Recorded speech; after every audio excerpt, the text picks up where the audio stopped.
Selamat pagi anak-anak ibu semuanya. Berjumpa kembali kita pada hari ini, yaitu pada mata pelajaran sejarah. Baik anak-anak ibu, sebelum pembelajaran kita mulai, mari kita berdoa menurut agama dan kepercayaan kita masing-masing. Doa dimulai. Doa selesai. Nah, selanjutnya adalah kita memulai pembelajaran.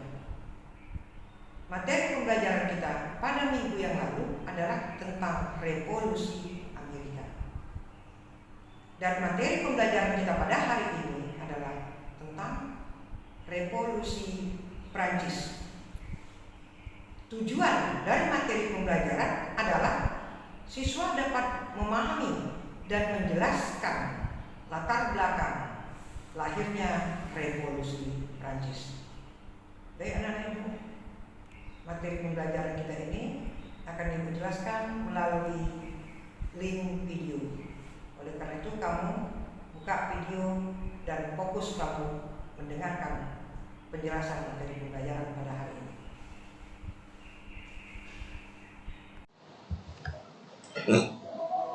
Revolusi Prancis. 1. Kondisi Eropa sebelum revolusi. Kondisi kehidupan politik di Eropa sebelum pecahnya revolusi Prancis diliputi absolutisme.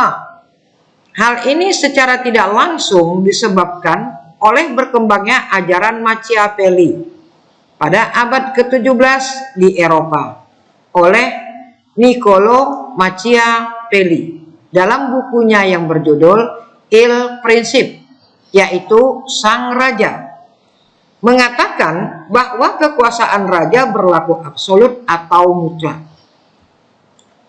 2. Kondisi Prancis menjelang revolusi. A. Kekuasaan absolut di Prancis. Kekuasaan absolut di Prancis mulai dijalankan oleh Raja Louis ke-13, yaitu dari tahun 1610 sampai 1643, yang dibantu oleh Perdana Menteri Richelieu dari tahun 1642 sampai 1643. Dalam perkembangan berikutnya, absolutisme di Prancis dilanjutkan oleh Perdana Menteri Mazarin, yaitu dari tahun 1643 sampai 1661. Sebagai dampak absolutisme di bidang ekonomi, di Prancis berkembang merkantilisme yang dikembangkan oleh Colbert, itu dari tahun 1662 sampai 1683. Puncak kekuasaan absolutisme di Prancis terjadi pada masa pemerintahan Raja Louis ke-14, yaitu dari tahun 1643 sampai 1715. Kekuasaan tidak berdasarkan pada undang-undang.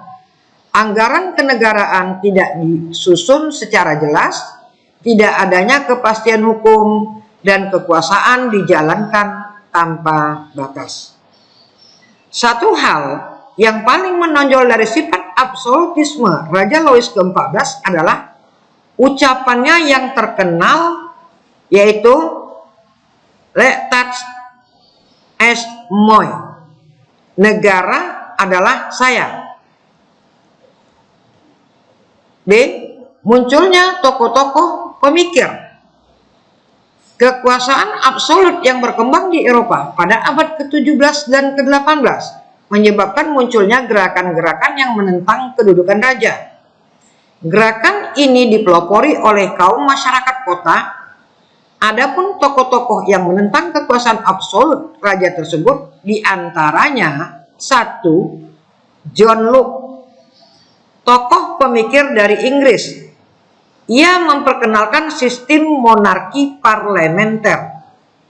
2. Montesquieu, seorang ahli hukum dari Prancis. Ia berpendapat bahwa sebuah negara harus dibagi dalam 3 kekuasaan, yaitu kekuasaan legislatif, pembuat undang-undang, kekuasaan eksekutif, pelaksana undang-undang, dan kekuasaan yudikatif mengawasi pelaksanaan undang-undang. Yang ketiga adalah Resu, berasal dari Prancis. Gagasannya tertuang dalam sebuah buku yang berjudul Du Kontrak Sosial, yaitu perjanjian masyarakat, menyebutkan bahwa semua manusia sejak lahir adalah sama dan merdeka. Yaitu Resu menginginkan bahwasanya negara ini adalah merupakan negara yang demokrasi. 4. Voltaire, yaitu melakukan kritikan terhadap kekuasaan absolut raja. Sistem absolutisme pun dikritik oleh Diderot dan Lambert dalam artikelnya tentang liberté, kebebasan dan representan atau perwakilan. Maka dari penjelasan materi tersebut di atas dapat disimpulkan bahwa faktor-faktor penyebab revolusi Prancis adalah: 1. Berkembangnya paham rasionalisme. 2. Pengaruh perang kemerdekaan Amerika. 3. Kekuasaan raja yang absolutisme. 4. Munculnya paham romantis. 5. Terciptanya masyarakat yang demokratis. Sekian dan terima kasih. Biar anak-anak ibu, setelah kamu menonton video dan memahami tentang materi pembelajaran kita pada hari ini, yaitu tentang revolusi Prancis, maka ibu akan mengambil suatu kesimpulan dari materi pembelajaran kita pada hari ini. Jadi kesimpulannya adalah: 1. Revolusi Prancis adalah proses perubahan yang terjadi di bidang pemerintahan, ketatanegaraan, dan kemasyarakatan yang terjadi di Prancis. Yang kedua adalah faktor penyebab munculnya revolusi Prancis, yaitu 1. Kekuasaan raja yang absolutisme, yaitu raja berkuasa sewenang-wenang, dari mulai Raja Louis ke-13 sampai kepada Raja Louis ke-16. Yang kedua adalah berkembangnya paham rasionalisme, seperti yang sudah kita pelajari pada beberapa minggu lalu, yaitu lahirnya aliran Renaissance, humanisme, ya, dan rasionalisme. Yang ketiga adalah munculnya pemikir-pemikir baru seperti John Locke, Resu, Montesquieu, dan Voltaire. Dan yang keempat adalah pengaruh perang kemerdekaan Amerika. Amerika bisa lepas dari belenggu penjajah, cengkraman penjajah, jadi Prancis juga harus bisa dari cengkraman kekuasaan raja-raja yang absolutisme. Biar anak ibu, itulah kesimpulan materi pembelajaran kita pada hari ini. Nah, untuk minggu depan kamu baca tentang revolusi Rusia.